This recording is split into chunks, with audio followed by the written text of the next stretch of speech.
Okay, for those of you that don't know about kefir, I'm just going to show you a little bit about kefir on how to strain it and all that. We always use plastic, we never use metal or soap, just because it can affect the kefir.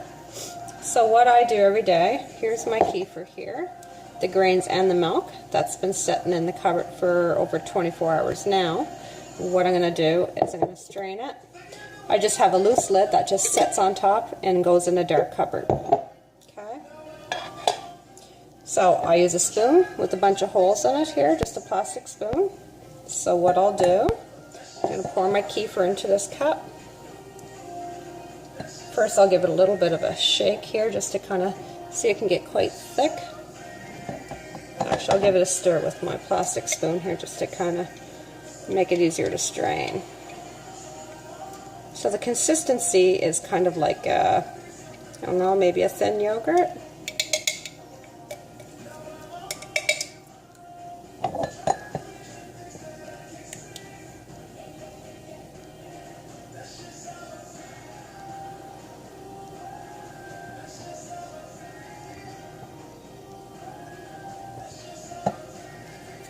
So I'm just going to scrape out the remaining bits inside the jar.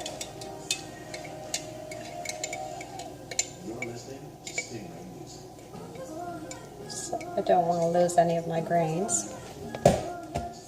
So I'll use this little spoon to kind of move it back and forth to get the rest of the kefir through the holes here. Then I'll show you the grains here in a minute.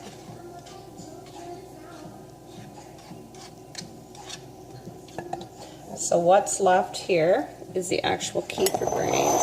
If I can get this. Those are kefir grains. So they're kind of like little, as you will, jelly blobs.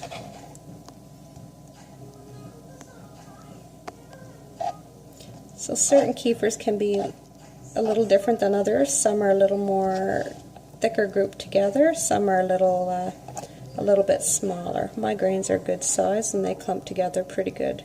Like this is one particular clump right here. Anyways, I'll put this down and show you what I do next.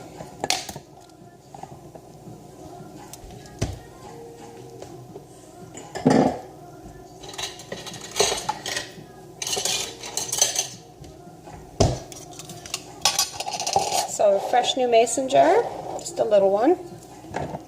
So I'm not making big batches of kefir, that's plenty enough for me to drink. So I'm put the grains into this new little mason jar. This can be rinsed. Then what I do, I just top it up with new fresh goat's milk from this morning.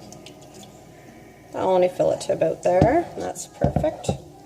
And I'll just put the lid just on top like that. I won't screw it on because it'll give your kefir more, I don't know, a little fuzzy or whatever, like pop, but I don't like it like that. Some people do, so you can tighten the lid if you want. I just leave mine loose like that, sitting on it, and then it'll go back up in the cupboard here in a dark spot for another 24 hours. This here you can drink. You can add it. Right now I'm going to add mine to my smoothie. I'm not going to add all of it here. I'll probably add a couple tablespoons. Anyway, it's pretty good. It's got more of a zing to it than yogurt. However, it does complement if you're making a smoothie or having some yogurt, it does complement the taste. Anyways, it's got more live bacteria cultures than yogurt. Like it's got like 1 billion or something like that, whereas yogurt only has 2 live bacteria cultures. Anyway, that's kefir.